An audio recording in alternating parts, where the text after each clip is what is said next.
Si, merci au comité d'organisation de m'avoir sollicité. Quand tu m'as demandé d'intervenir sur la réforme des fauteuils roulants, je me suis dit, il me demande de descendre dans l'arène. Alors pour un Nîmois, descendre dans l'arène, bon, on a un peu l'habitude, donc ça devrait bien se passer. Alors c'est vrai que c'est une réforme qui a fait couler beaucoup d'encre. Je pense que vous en avez tous entendu parler. Alors déjà, je vais mettre les choses au point. Je ne suis là ni pour défendre la réforme, ni pour la critiquer, ni rien du tout. Je suis là pour faire du factuel. Donc j'ai l'habitude de dire que les faits sont têtus. Donc je vais essayer de vous présenter les choses avec des faits très objectifs et des chiffres. Après, chacun pourra se faire, je dirais, son avis sur cette réforme. Bien sûr, j'essaierai de vous faire une analyse pour voir un petit peu les problématiques pour être rencontrées, les points qui ne sont pas très bien éclaircis peut-être de cette réforme-là.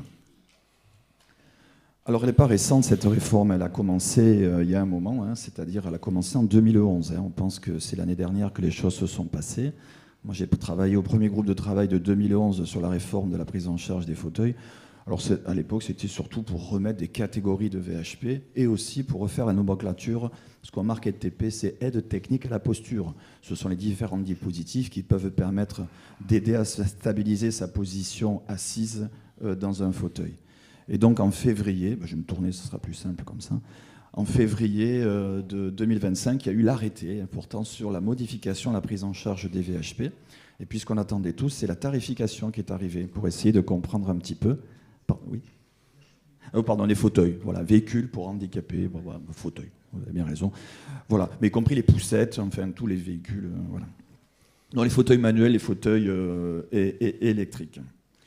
Alors, pour essayer de faire simple ce qui va changer dans cette prise en charge-là, d'abord, il y a une nouvelle catégorie. On avait l'habitude de parler des fauteuils à assises basculantes, les A1, etc. Bon, bref.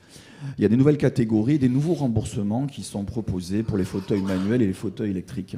Globalement, il y a une bien meilleure prise en charge des fauteuils qui est proposée, mais avec un prix limite de vente. Alors, il y a eu la discussion pendant longtemps. Vous savez, le gouvernement disait, voilà, on veut absolument qu'il n'y ait aucun reste à charge sur les prises en charge des fauteuils. Ils seront totalement remboursés. Et je pense qu'une des erreurs a été dans la communication, je dirais, du vocabulaire.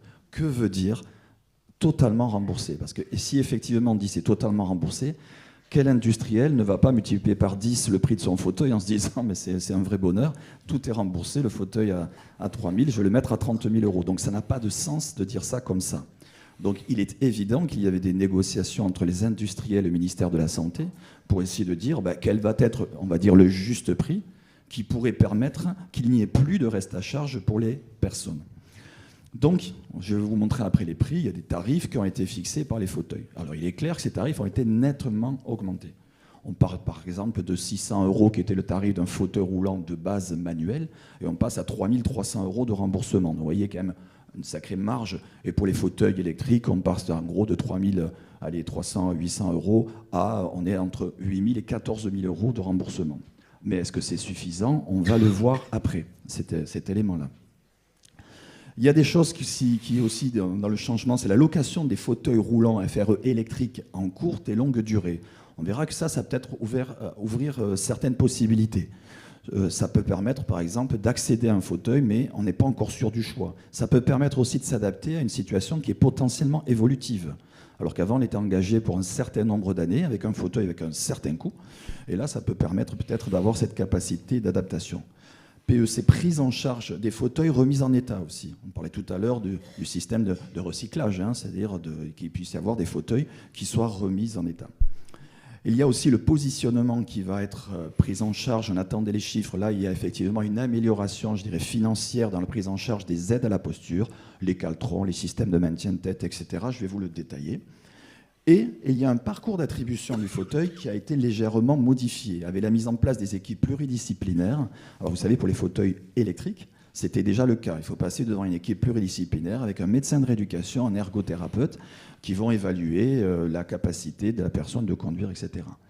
Ce système-là est multiplié pour les fauteuils manuels et pour les fauteuils électriques. Donc il y aura un parcours en 3 étapes dont je vais vous parler. Une première, c'est un cahier des charges, c'est d'évaluer quel est le dispositif qui conviendrait le mieux, suivi d'un essai de 7 jours qui pourra être ramené à 48 heures, cet essai-là, et ensuite de revenir devant l'équipe pour avoir la prescription.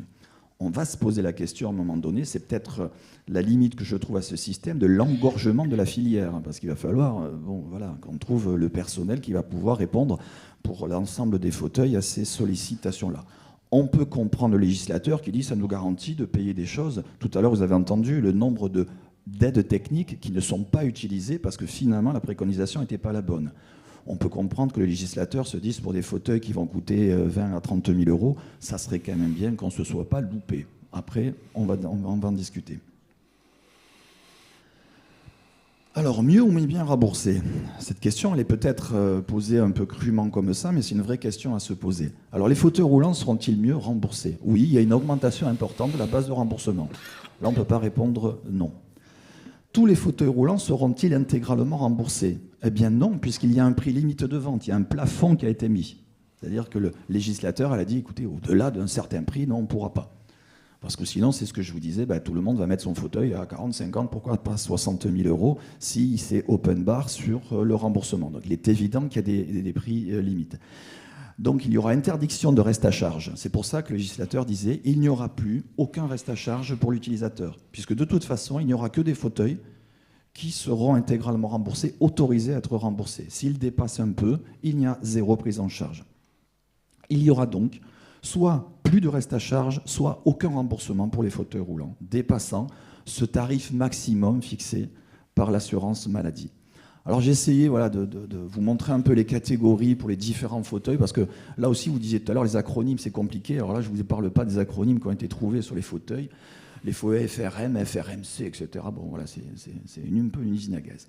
Je vous ai souligné les catégories qui ont vraiment nous intéressé, les trois catégories. Ce qui s'appelle les fauteuils roulants modulaires, c'est-à-dire qu'on peut moduler, configurables.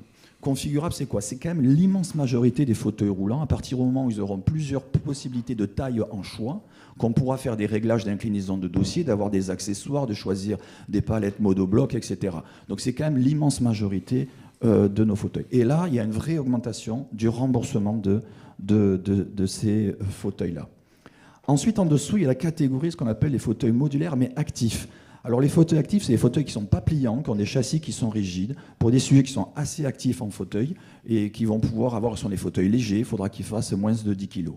Et là, par exemple, il y a eu une nette augmentation du remboursement. L'été dernier, ce n'était pas le cas, mais vous avez le député Sébastien Pétavy qui était intervenu. Lui, il est utilisateur de fauteuils. C'est le premier député qui est une personne en situation de handicap à l'Assemblée nationale.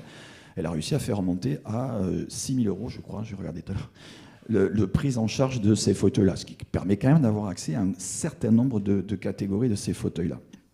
Et ensuite, les multipositions, ce sont les fauteuils qui basculent. Je reste en manuel, fauteuil roulant, bascule. Une de leurs options, c'est d'avoir un système de vérin permettant l'inclinaison du fauteuil. Et là aussi, il y a une bonne augmentation de la prise en charge. Après, il y a les fauteuils sport, etc.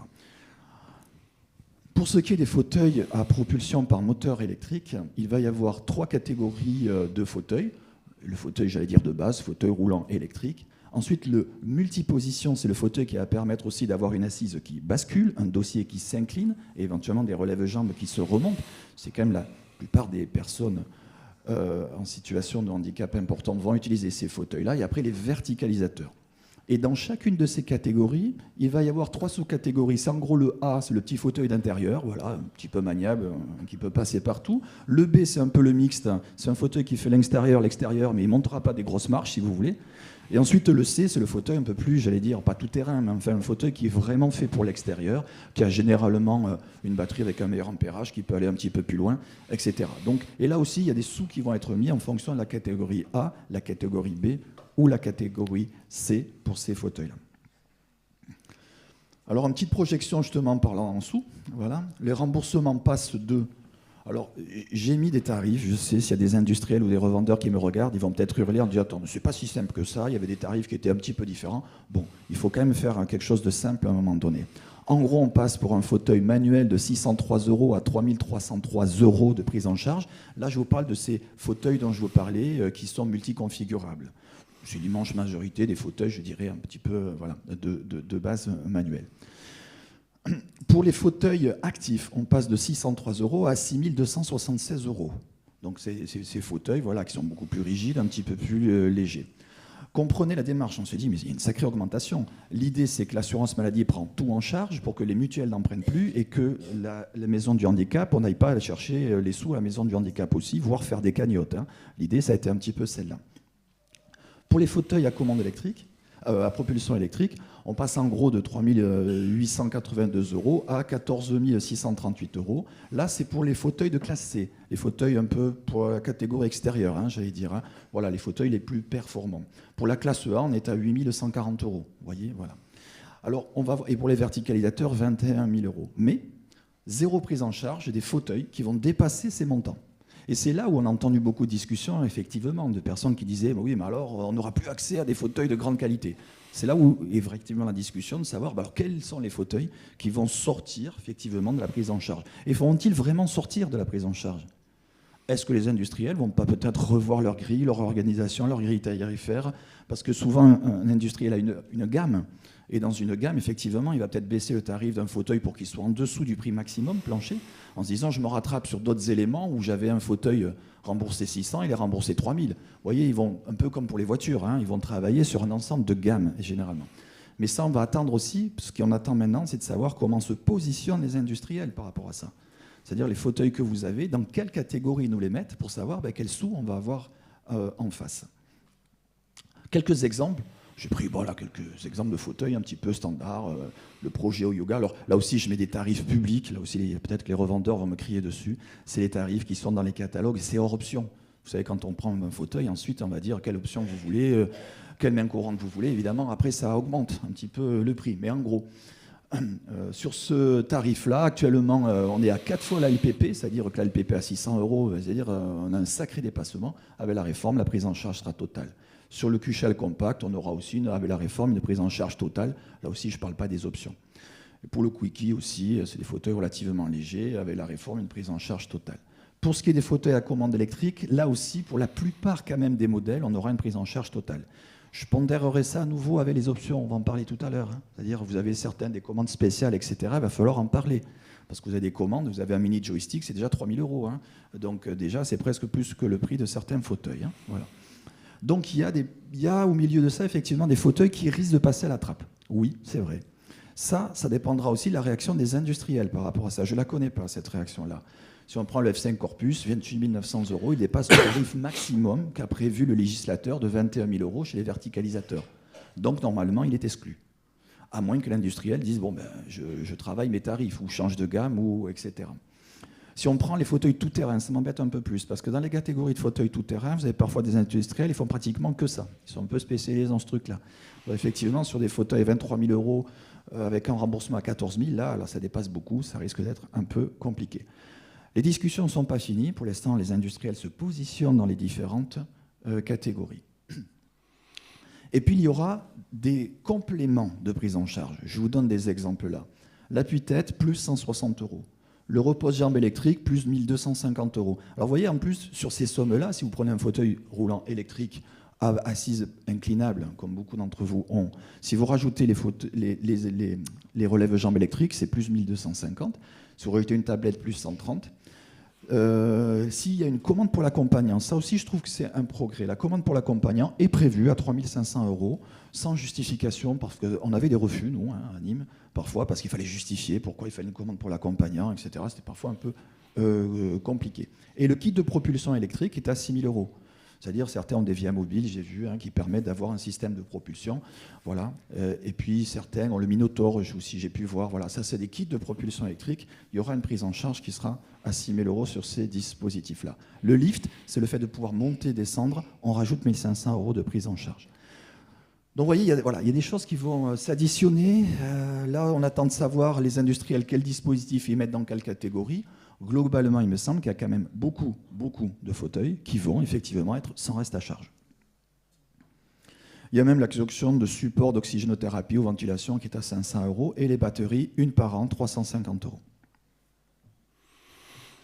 Alors il y a aussi une ligne qui a été rajoutée, c'est les adjonctions qu'on avait appelées sur devis. C'est-à-dire si des dispositifs ne sont pas dans les catégories que l'on vient de voir, c'est-à-dire ne sont pas prises en charge par le législateur, il pourrait y avoir une demande qui est faite à l'assurance maladie, c'est-à-dire au médecin conseil de votre caisse, où le prescripteur devra certifier que je certifie que le besoin de compensation du handicap n'est pas couvert par les options ou adjonctions définies dans la nomenclature. C'est-à-dire que ce qu'il y a dans la nomenclature, ça n'existe pas.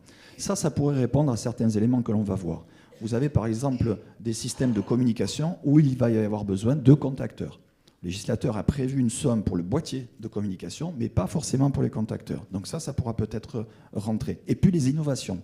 Parce que bien sûr, quand le législateur il dit voilà, je prévois des remboursements, si l'année d'après il sort des innovations technologiques, ben, elles n'apparaissent pas. Là, ça pourrait permettre d'ouvrir ça. Par contre, ça sera à l'appréciation du médecin conseil. Parce que là, on va demander un accord du médecin conseil. J'en reparlerai ça un petit peu après. Mais on pourrait avoir voilà, des options, le Viago, etc., qui pourraient peut-être rentrer dans cette partie-là. Alors, un élément aussi qui m'intéresse beaucoup, c'est le positionnement. Parce que voilà, je me suis occupé pendant 18 ans à la clinique du positionnement à Nîmes, donc c'est un sujet qui me tient à cœur.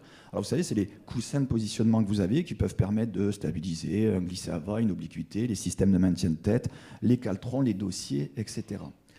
Jusqu'à présent, la prise en charge, c'était 838 € point à la ligne. Là, actuellement, on va passer à 2 fois 600 € de prise en charge. Donc c'est vrai qu'il y a une augmentation. Est-elle suffisante ? Non. Clairement non, pour avoir... vous avez certains dispositifs, j'en vois certains avec des swing away, etc. Là déjà, on est presque à la somme complète. Hein. Mais avant, on était largement au-dessus. Est-ce que c'est un prix opposable ? Je ne sais pas. Est-ce qu'on pourra demander des options complémentaires dont celle-là ? Pourquoi pas ? Là aussi, le législateur a prévu des choses, mais n'a peut-être pas tout bien réfléchi quand il a dit on peut demander des options complémentaires. Donc on va peut-être pouvoir utiliser ça aussi. Mais globalement, on passe de 838 € à 1 200 € pour la prise en charge des aides techniques à la posture. Et surtout, on va pouvoir utiliser cette somme par petits bouts. Et ça, c'est la grande nouveauté. Moi, j'avais beaucoup insisté dans la réforme pour avoir ça. Au lieu de dire il faut acheter un dossier, une assise et puis point barre à la ligne, si à un moment donné, dans votre évolution, vous dites maintenant j'ai un petit problème, il me faut un petit appui là, vous pourrez utiliser sur ces 1 200 € peut-être 300 € pour avoir un petit appui ici. Et vous gardez voilà, une certaine somme. Et en gros, tous les 5 ans, cette somme est remise à zéro. Voilà comment va fonctionner le dispositif pour les aides techniques à la posture. Ça inclut les coussins de siège, de dossier de positionnement. Ça aussi, je viens de l'avoir la certification de ça. Oui, ça inclura les dossiers, les sièges. Ce n'était pas si évident de la façon dont c'était écrit.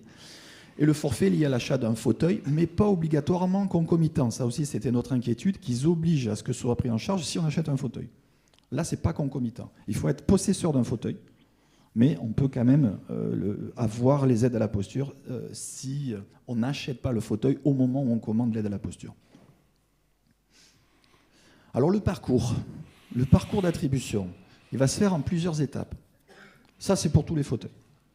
Une évaluation des besoins. Là, il faudra passer par une équipe pluridisciplinaire avec médecin de rééducation, ergo ou kiné, pour beaucoup de fauteuils, sauf pour les fauteuils manuels de 2 catégories. Aussi, ils ont compliqué les choses. Voilà. Les fauteuils roulants de 2 catégories qui sont les essentiels. Les fauteuils actifs dont je vous ai parlé et les fauteuils manuels qu'on appelle multiconfigurables.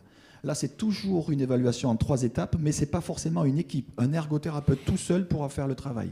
Un médecin de rééducation tout seul. C'est intéressant parce que ça ouvre aussi aux ergothérapeutes des associations. Vous avez des ergothérapeutes dans des associations, à ceux qui travaillent en libéral, etc. On ne va pas être obligé de venir à l'hôpital pour ces fauteuils-là. Par contre, pour tous les autres fauteuils, oui, il faut effectivement venir dans une équipe pluridisciplinaire. Alors, équipe pluridisciplinaire ne veut pas dire équipe hospitalière non plus. On s'est fait un peu préciser les choses. C'est-à-dire qu'effectivement, il faut qu'il y ait la vision d'un médecin de rééducation de la situation. Ça peut se comprendre parce qu'il faut savoir s'il y a une évolution, s'il n'y a pas des difficultés complémentaires, etc. Et la vision d'un ergothérapeute. Mais ça peut être un médecin libéral et un ergothérapeute d'une association, par exemple. Là aussi, on attend des précisions. Ça n'a pas été écrit noir sur blanc. La direction de la sécurité sociale m'a dit oui, on le pense comme ça, mais ils ne l'ont pas écrit. Alors, je suis toujours un peu inquiet quand ce n'est pas écrit. Surtout que derrière, le médecin conseil a une liberté d'interprétation. Donc, il faudra peut-être demander que ce soit bien écrit. Donc, évaluation des besoins, il y a un cahier des charges qui est fait. Ensuite, préconisation. Évidemment, on va ensemble, avec la personne, décider, parce que vous avez bien sûr, les premiers utilisateurs, votre avis à donner sur le fauteuil. Et ensuite, il y aura un essai obligatoire de 7 jours, d'un ou 2 dispositifs. Ça aussi, c'est pour essayer d'éviter de choisir, parce qu'on pense que c'est bien, et se rendre compte que finalement, le 6 roues, moi je monte sur une plateforme pour aller dans le camion, les roues elles patinent, j'ai du gravier, ça passe pas, je crois que ça passait aux portes, ça passe pas, etc. Donc cet essai, il est fait pour ça. Et ensuite, la prescription définitive. Et pour les fauteuils électrique, il y aura toujours le test de guidance de toute façon. Pour le renouvellement d'un fauteuil identique, si c'est la même catégorie et le même modèle, même si le modèle a évolué, voilà, là, il n'y aura pas besoin de tout ça. Vous pourrez faire une prescription par un ergothérapeute ou un médecin généraliste. Donc ça pourra peut-être aller plus vite si c'est la même catégorie de fauteuil.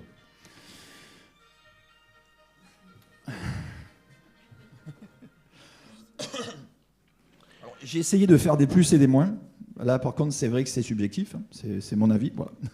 Alors, les plus, tarifs de prise en charge très nettement augmentés. Vous avez vu quand même là, c'est factuel. Hein. Bon, les prix ont sacrément augmenté. Accès à la location des fauteuils roulants électriques courte et longue durée. C'est un plus pour s'adapter à l'évolutivité d'une situation. La commande tierce personne prise en charge. Et avec les tarifs, elle sera bien prise en charge. Le positionnement me semble mieux pris en charge, même s'il y a des limites. Les adjonctions spécifiques, c'est-à-dire si vous avez des matériels en plus qui ne sont pas prévus, pourront être prises en charge sur devis. Et la possibilité de prescription par les ergothérapeutes libéraux ou d'associations pour certaines catégories de fauteuils. Les moins. Il me semble que dans les moins, certains modèles sont exclus de la prise en charge. Tout à l'heure, on m'a parlé de certains permobiles, ouais, le F5, voilà, des fauteuils qui coûtent excessivement cher, vont effectivement, si la réforme reste comme ça, être exclus. L'autre élément, c'est le risque d'encombrement du parcours. Nous, chez Anime, par exemple, pour l'évaluation du fauteuil électrique, on a déjà des mois d'attente. Si on nous rajoute l'ensemble des fauteuils, plus les manettes, je ne sais pas comment on va gérer. Passer par un médecin de régulation obligatoirement, il y a des régions où il y en a peu. Vous allez en Guyane, je crois qu'il n'y en a pas, par exemple. Voilà. Et il y a des régions où il y en a peu, ou alors il y en a peu des hospitaliers, mais beaucoup de libéraux. Donc ça peut être aussi peut-être inégal à voir. Le délai de réponse de la caisse. Alors là aussi, je n'ai pas compris. Il y avait avant, quand vous faites une demande d'entente préalable, c'était 15 jours de délai. Ça passe à 2 mois.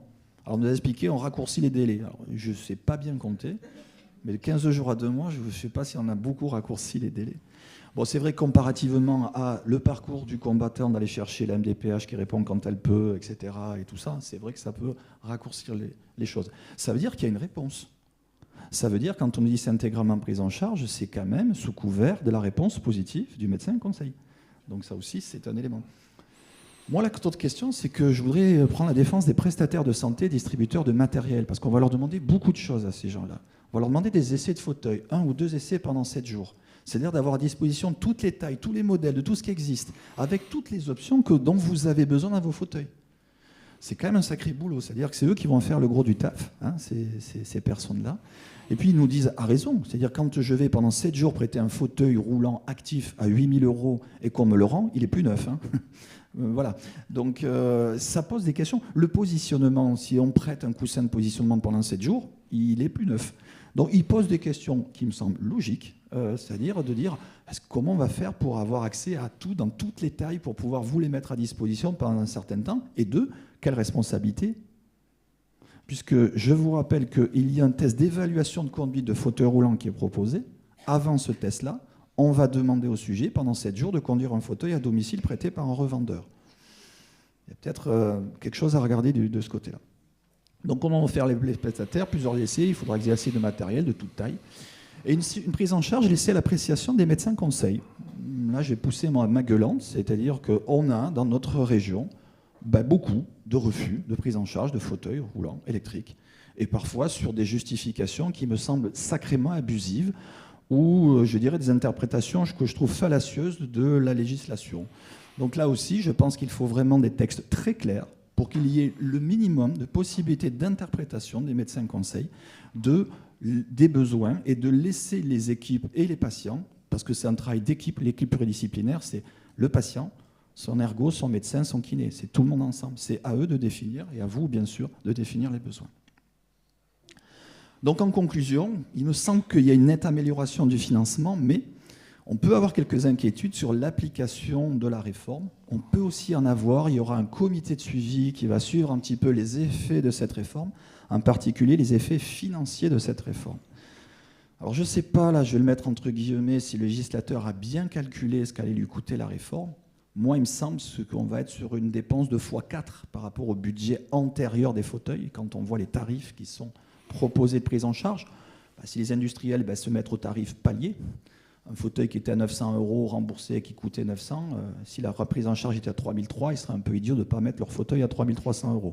Donc ça, fois des centaines de milliers de fauteuils, ça peut peut-être picoter un peu dans une période où l'État cherche, je pense, à faire des économies et surtout à pas de levée d'impôts pour des nouvelles prestations. En tout cas, je pense que vos associations devraient être vigilants, impliquées, parce que je pense qu'ils ont été impliqués un peu tardivement. Je pense qu'il faut être impliqué plus précocement dans la prise de décision.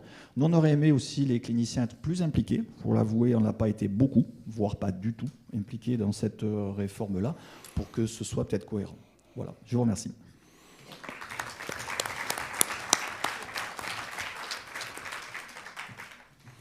Alors, merci Fabrice. Si tu ne sais pas ce que tu vas faire dans les années prochaines, je te conseille la politique. Tu as très bien défendu les prestataires, les ergos, les patients, les associations, tout le monde. Non, mais à la fois je rigole, mais c'est une vision globale, pas trop sectaire, donc c'est un bon domaine, mais tu dis trop ce que tu penses pour aller là-dedans. Des questions, merci. Bonjour, j'ai 3 questions. J'ai pas trop compris la date de mise en application de l'arrêté. Décembre. Décembre, merci. Et je me questionnais avant, on avait le problème, on pouvait pas mettre une AME sur un fauteuil roulant électrique. Là, est-ce qu'au niveau du positionnement, ça va être fait différemment puisqu'on peut avoir ses forfaits indépendants? Est-ce qu'on va quand même avoir des limites sur Alors, les fauteuils AME, électriques? assise modulaire et évolutive, c'est-à-dire un positionnement. Voilà. Alors là aussi, c'était soumis à interprétation. J'ai pendant 18 ans fait prendre en charge des AME sur des fauteuils électriques. Il n'était pas du tout écrit que ce soit incompatible. Par contre, certains médecins conseillent marquaient que si vous aviez un fauteuil qui basculait, ça servait à stabiliser le corps et donc il n'y a pas besoin d'un caltron. Vous voyez ce que je veux dire quand je parle d'interprétation fausse, voilà, volontaire ou non, je ne sais pas, mais c'est ça. Non, là, il n'y a pas d'incompatibilité. Au contraire, c'est obligatoirement sur un fauteuil. Ça me gêne un peu. Parce qu'il y a des personnes qui ont des troubles posturo-assis qui sont encore déambulants. Il y a des paralysés cérébraux pour lesquels on met en place des systèmes sur d'autres types d'assises que des fauteuils roulants. Mais bon, voilà.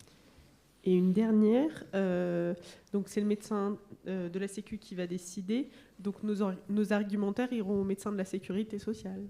Oui, une demande d'entente préalable, comme c'était fait avant. Alors en plus, l'argumentaire, vous aurez un document fourni par le ministère de la Santé sur le déroulé de l'argumentaire. Ça, c'est peut-être pas une mauvaise chose, ça peut éviter des disparités dans les équipes de façon d'évaluer, etc. Ou au moins on impose, ce que je trouve très bien finalement, c'est de faire une évaluation bien évidemment avec la personne de ses difficultés, mais aussi de son environnement, de ses besoins, de ses activités. Il y a plusieurs étapes à cette évaluation-là, cet argumentaire, avec l'évaluation des essais faits par le prestataire de services à domicile. Après, moi, le bémol que je vais y mettre, parce que je l'ai fait pendant des années, c'est l'hospitalocentrisme. C'est-à-dire, je m'explique, je suis ergothérapeute et moi je pense que le premier obstacle à une aide technique, c'est l'environnement. Tout à l'heure, on en a parlé. Les éclates, on demande aux éclates d'aller à domicile. Par contre, on demande de faire des cahiers des charges dans l'hôpital avec des couloirs de 2 mètres de large et des portes en 90. Je trouve que la logique n'est pas très maintenue. Moi, j'ai toujours plaidé pour que finalement les ergothérapeutes du terrain, ceux qui vont à domicile, ou les hospitaliers s'ils vont à domicile, c'est à eux, avec les prestataires de services, qui ont un rôle majeur. Et je le redis, prestataire de services, c'est pas un vendeur de fauteuil. Ou alors un pharmacien, c'est juste un vendeur de médicaments. C'est-à-dire qu'ils ont vraiment un rôle d'accompagnement, ils ont des connaissances aussi, en particulier parfois, c'est les personnes qui vous accompagnent, vous les personnes en situation de handicap depuis longtemps, qui connaissent bien vos besoins, les essais que vous avez faits, vos préconisations. Donc je plaide aussi pour que ces évaluations aient lieu à domicile. C'est une aide technique comme une autre. Pourquoi crée-t-on des éclates pour aller à domicile, mais que les fauteuils soient gérés chez nous, à l'hôpital, où l'environnement ne le connaît pas bien. Voilà. C'est un peu l'équivalent des appareilleurs, en fait, pour tout ce qui est matériel. Les prestataires de services, je veux dire, c'est un peu l'équivalent maintenant pour nous de ce qu'étaient les appareilleurs. C'est-à-dire que voilà, ils n'étaient pas soignants au sens hospitalo-centré, mais ils accompagnaient avec la technique de l'époque, qui n'était pas électronique, avec la technique de moulage pour les prothèses. Et nous, on a ça maintenant pour tout ce qui est technique. Appareil. Oui. Jacques. Oui, Fabrice, merci pour votre exposé. Vraiment, on y est habitué. Moi, j'ai une question et une remarque. La question, est-ce qu'il y a encore la possibilité, à partir de ce décret, lorsque l'avis du médecin conseil ne correspond pas à ce qui paraît souhaitable pour le patient, de demander une expertise médicale. Cette expertise, en général, est faite, moi j'en ai fait pas mal, sur les fauteuils en particulier, est faite par un médecin de rééducation. Elle est irréfragable, c'est-à-dire qu'elle s'impose à la caisse, et elle permet elle a permis de... Moi, j'ai confirmé des refus. J'ai confirmé des refus, beaucoup, des refus qui étaient vraiment abusifs, en fauteuil roulant électrique. Et j'ai souvent rectifié le tir aussi pour que la personne puisse disposer non seulement du fauteuil roulant électrique, mais des adaptations qui étaient liées, pas bien sûr à la consultation du positionnement du CHU, mais d'autres structures. Voilà donc ma principale question. En tout cas, le texte tel qu'il a été publié en février ne prévoit pas de changement sur le fait d'avoir 2 recours, une commission régionale et voire même une commission de recours nationale, dont normalement les choses sont inchangées. Et je vous remercie de justement préciser qu'il y a recours à une évaluation médicale, parce que souvent c'est mal connu. C'est-à-dire, n'hésitez pas, si vous avez un refus, à demander une évaluation et à argumenter, parce qu'effectivement, si vous avez une argumentation médicale, vous aurez une validation de... Alors, c'est du temps perdu, je trouve, parfois, parce qu'effectivement, il y a le temps de la commission, etc. Mais n'hésitez pas, vous avez des droits. C'est-à-dire, c'est pas parce qu'un médecin conseil vous dit non que ça veut dire que c'est non. Il y a une commission régionale. Alors, si je ne m'abuse, si elle existe encore, il y a même une deuxième commission nationale, mais ça serait peut-être à vérifier si vous avez un refus. Alors, parfois, c'est une incompréhension aussi, ce refus-là, ou une mauvaise rédaction. Ça veut dire aussi qu'il faut que le papier qui arrive au médecin conseil soit très très bien écrit. Il faut vraiment justifier le maximum d'éléments. Ce sont des gens de bonne volonté, j'ai l'impression un peu de m'en prendre à eux, mais pas du tout. Ils peuvent être effectivement dans des situations où ce qu'ils espèrent, c'est qu'il n'y a pas des dépenses abusives et en inadéquation, et donc ils essaient un petit peu de verrouiller là. Mais bon, il y a des fois, on peut quand même se poser des questions. Une autre question ? Oui. Donc en fait, là, vous avez parlé du financement concernant la prise en charge de la sécurité sociale, de la CPAM. Mais qu'est-ce qu'il en est de la prise en charge MDPH ? Il n'y en aura plus. Il n'y en aura plus. Il n'y en aura plus du tout. Du tout. Le but, c'est de transférer tout pour avoir un guichet unique. C'est-à-dire que le but, c'est pas le mien, c'est celui de l'État. Oui, non, mais j'ai bien. C'était, au lieu de chercher le financement de ça A plus B plus C, on regroupe tout sur un guichet unique qui est la sécurité sociale. Comment sont faits les transferts de financement d'ailleurs ? Parce que vous savez, il y a une partie de la CSG qui sert pour la MDPH. Je ne sais pas comment ils vont faire leur compte entre eux, mais c'est la sécurité sociale qui va tout payer. Voilà. D'accord. Alors, il n'y aura plus à faire la recherche de petits... Ça fait partie effectivement des questions qui sont posées sur le chat, donc cette réponse. Est-ce que pour toutes les autres aides techniques à la locomotion, déambulateurs ou autres, est-ce que c'est la même chose ? On aura des tarifs peut-être meilleurs et que la Sécu, ou on peut faire des demandes Alors, pour l'instant, cette réforme ne Fauteuil. concerne que les fauteuils ou les dispositifs, les VHP qu'on appelle globalement, les poussettes, les scooters, etc. Ah ben voilà, c'était la question. Oui. Poussette, scooter, je veux bien, mais poussette ou cyclopède ou tricycle, c'est... Tricycle aussi, c'est dans la catégorie des VHP, petite 4. D'accord. Donc ça y est aussi, voilà. Il y a toute un une liste de tricycle, dispositifs. ce Mais sera le déambulateurs, même. non, par exemple. Voilà. Non, mais voilà, donc entre tricycle plus stable qu'un déambulateur, déambulateur c'est standard, ça ne change pas, et tricycle, Un tricycle, c'est un véhicule. Tout ce qui est véhicule. Voilà. D'accord. On est dessus, c'est un véhicule de déplacement. Voilà. Tout ce qui est véhicule va être comme ça. Une des idées quand même du législateur, c'était aussi de dire que si les sommes qu'engageaient les maisons du handicap pour payer des compléments de fauteuil, ces sommes-là pouvaient être mises ailleurs, moi j'espère que ça va permettre effectivement enfin que l'MDPH s'occupe d'autre chose que de payer du fauteuil roulant. Puisse payer des aides techniques auxquelles vous n'aviez pas accès, un peu plus d'aménagement de l'environnement, et ne dise pas arriver en septembre, il n'y a plus de sous, il faudra revenir en janvier. Une des idées, je crois que c'est celle-là. Alors c'est aussi un beau cadeau fait aux mutuelles, au passage. Donc je ne sais pas s'il y a aussi une... Quelle discussion, je ne suis pas dans les dessous de cette réforme-là pour savoir est-ce qu'il y a eu des négociations avec les mutuelles. Mais effectivement, elles n'auront plus à prendre en charge, puisqu'il n'y a plus de reste à charge, ces dispositifs-là. On leur a peut-être demandé de payer autre chose à côté. Plus. Une autre question Oui, j'avais une petite question concernant ce que vous avez marqué, le PEC, fauteuil remis en état. Quand vous Prise en parlez charge des fauteuils roulants remis en état. Ouais.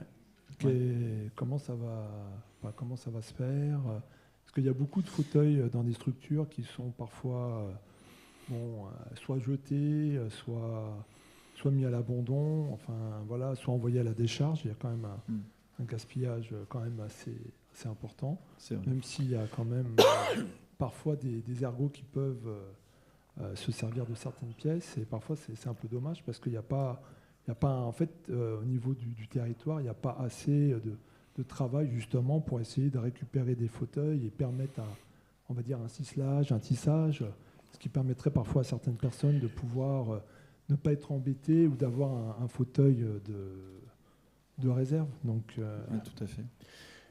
Réponse. Oui.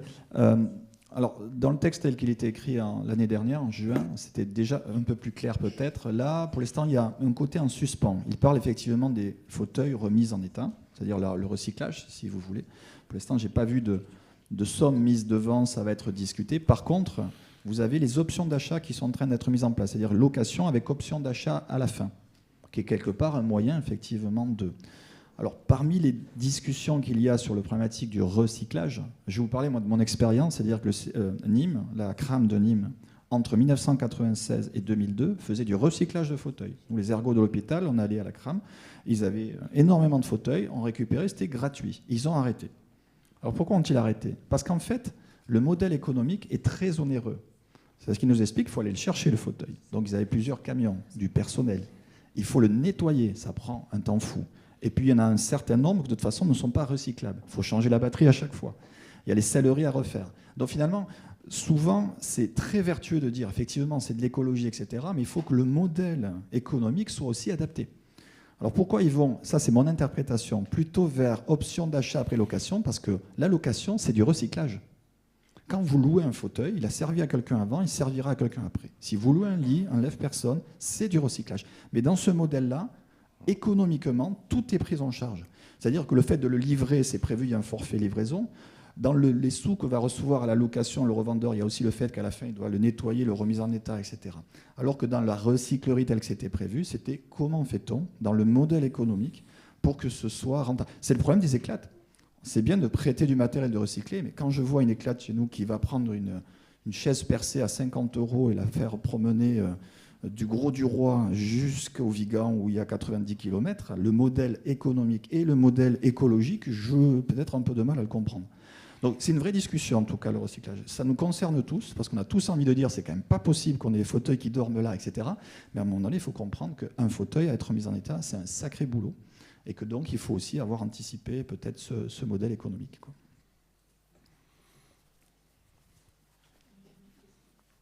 Oui, j'avais une petite question. Ça concernait, j'ai pas vu, enfin j'ai lu l'arrêté, mais j'ai pas vu inscrit tout ce qui était forfait réparation et aussi tout ce qui était financement annexe type AGFIP, FIPH. Où ça en est?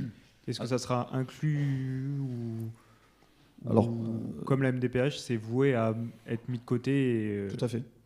C'est-à-dire que quand un fauteuil sera acheté, la Sécu le paiera en totalité. C'est comme le médicament. Vous savez, actuellement, le médicament, vous avez des prix planchers, ce qu'on appelle les prix opposables. Tel médicament est remboursé ça, c'est-à-dire le pharmacien doit le vendre à ce prix-là. Ou pour les fauteuils, les coussins de prévention d'escar actuellement. Si vous prenez un coussin de prévention d'escar à cellule pneumatique, il est à 300 € de remboursement. Son prix de vente est à 300 €. Donc il n'y aura pas à aller chercher d'autres financements, puisque de toute façon, il y aura interdiction de vente à un autre prix maximum que celui du remboursement. Donc ça exclut ça. Alors oui, il y a un forfait réparation, il y a un forfait par an qui est prévu. La somme, je ne la sais pas, peut-être il y a tellement de lignes qui sont tombées, plus la prise en charge des batteries à 350 € une par an. Après, voilà. Donc oui, effectivement, ils ont prévu des forfaits. Seront-ils suffisants? Là aussi, il faut vraiment discuter avec les syndicats des prestataires de services, parce qu'il y a beaucoup d'éléments que je ne maîtrise pas. Eux, ils connaissent les coûts, ils connaissent les services après-vente derrière. Est-ce que tout ça, ils vont pouvoir vraiment s'en sortir? Eux aussi vont avoir des barèmes limites, je dirais, de la rentabilité. C'est-à-dire qu'on va leur imposer des prix de vente et on va leur imposer des marges. Donc ça aussi, un des gros efforts de la réforme, il faut quand même le savoir, est fait par les prestataires de services, distributeurs de matériel. Bon, je crois qu'on va s'arrêter. On me signale qu'on a un petit peu de retard. Enfin, en fin de journée, avoir moins de 10 minutes de retard, c'est quand même bien. Donc merci Fabrice, merci